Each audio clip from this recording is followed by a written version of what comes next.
Are you a freshman going into high school? Well, here are 5 tips that will make your year a little less scary. Stay tuned.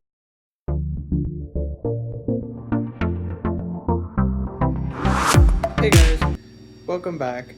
If you find this video helpful, like, subscribe, and hit that notification bell so you don't miss any more of my lifestyle videos. As you saw in the title, today we are talking about 5 tips to help you through your freshman year. Now, freshman year can be a very scary time for people. I am going into my senior year of high school, so I've already been through freshman year, sophomore year, and junior year. Now, freshman year is by far the hardest and scariest year. You are the bottom of the chain. But unlike a lot of the movies, you're not really treated like that. There's always, like, between sports, there's always like, oh, he's just a freshman or she's just a freshman. But a lot of times, if, like, I don't want to, like, bring up bullying, but, like, if you're going to get bullied, it's going to be in your own grade. Now, in my school, freshmen had their own building, so it was a little different. But I know a lot of schools around the country, and even in New York State, all of their 9th, 10th, 11th, and 12th grade is in one building. So I don't know exactly how that works as far as how they mingle together, but there's really 5 easy ways that can keep you from experiencing any grief, drama. I mean, there's always going to be drama at high school, but to minimize it. And that brings me to tip number 1. Tip number 1, it would definitely be stay humble. Now, that doesn't mean, like, don't showcase your talents. Like, if you're good at, like, sports, like football, baseball, that doesn't mean showcase your talents.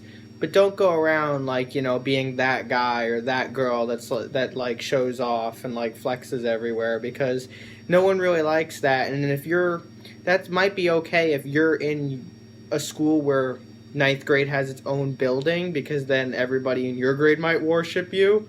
But, like, for the people, if you're in a school where 10th, 11th, and 12th, especially the 11th and 12th, are in the same building as you, and you start going around, like, acting like, basically like you're the shit, you're gonna get, you know, you're gonna be a target.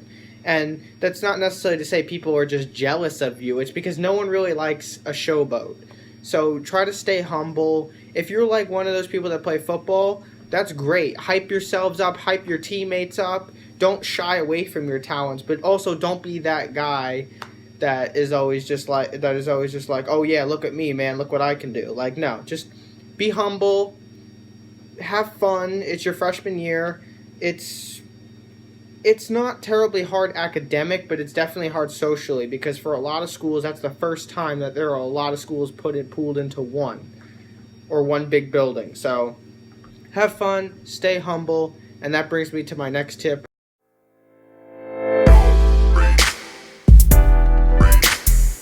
The next tip is to not push yourself too hard.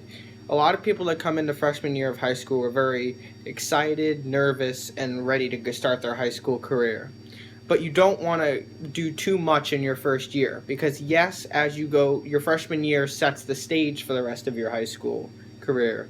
But you don't want to push yourself to the extent where you start slipping in academics or even other commitments. So don't push yourself too hard. Like, if you want to join a sports team that you feel like you are good enough to keep up and play with throughout your whole high school career or even college, that is great. But make sure you can tackle that along with upcoming responsibilities, because as you get older through high school, you're going to have new responsibilities like getting a job, getting your license, everything like that. So make sure you can handle what you've started in freshman year all the way up to 12th grade. So, and that's not to say that, you know, you're not going to drop things along the way, pick up new things, but don't push yourself too hard. Like, don't say, I'm going to join this club and this club and this club and this sport, and I'm going to do this after school. Pick 3 things. Pick 3 reasonable things that you can handle and see how the scheduling works. Like, if you enter freshman year and you say, I want to be a part of National Junior Honor Society, but I also want to play softball. See how that works. That's only 2, but see how that works. That could fill your time enough where you can feel fulfilled and successful, because you also want to be a good student, a good athlete, because it may not matter in freshman year, but as you go, colleges look at that. So try to give yourself a well-rounded balance. The more well-rounded balance you give, the better. And that brings me to my next tip, tip number 3.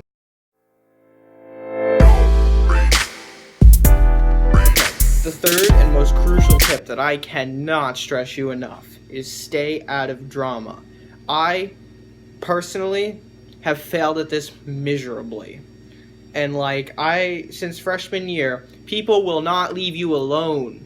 And I don't try to drag personal feelings into my videos, but people are awful, okay? Not, that sounded really bad.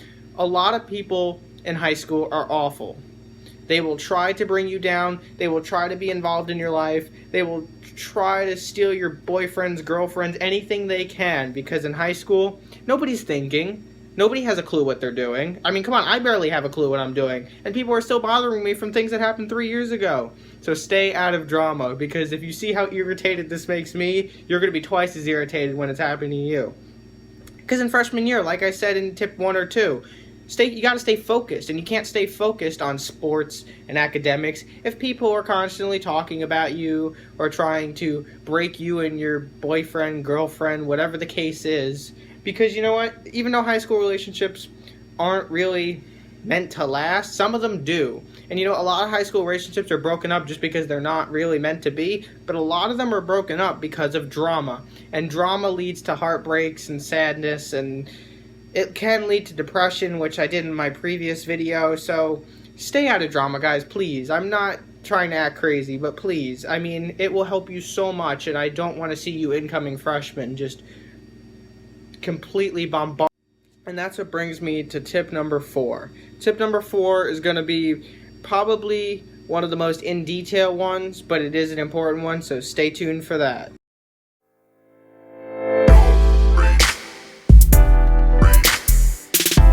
Okay guys, I'm back. Sorry I cut that last tip short. I would have talked forever, so I was just saving you from a whole rant.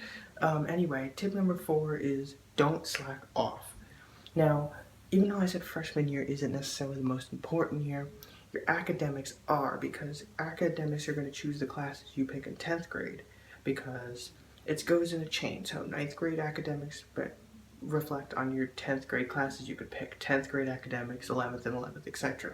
So you want to do good in your 9th grade classes, so that way you can get into good classes that you might want to later on. Now, some of them aren't as important as others, but some of them benefit you greatly. So like, I understand that like you're gonna want like halfway through the year, it's like March, April, and you're just like, bro, I'm done. But you can't be done. So you gotta just stay focused, stay on that, and that's it. I told you this one was gonna be short because there's really not much to say about it. Just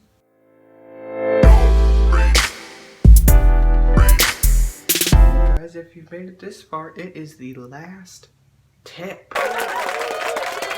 The last tip is have fun. That's it. Have fun. It is your last year of real childhood, where there's nothing expected of you except to do well in school. After 9th grade, your expectations are just so high. I mean, by 10th grade, you're turning 16, so you're going to get your permits, you're going to be focusing on getting your license, you're going to be expected to get a job. I mean, after 9th grade, you're pretty much just an adult. You're an adult that's not officially an adult, so enjoy that last few moments that you can breathe, because after that, it's a lot. It's fun, it's a new stage of your life, but it is also the end of a childhood. Basically, you're a child from 0 to 15. After 15, you're an adult. Even though people won't treat you like one, which is really unfortunate considering how much responsibility you have. But hey, that's it. Like and subscribe if you enjoyed this video, and stay tuned for more lifestyle videos.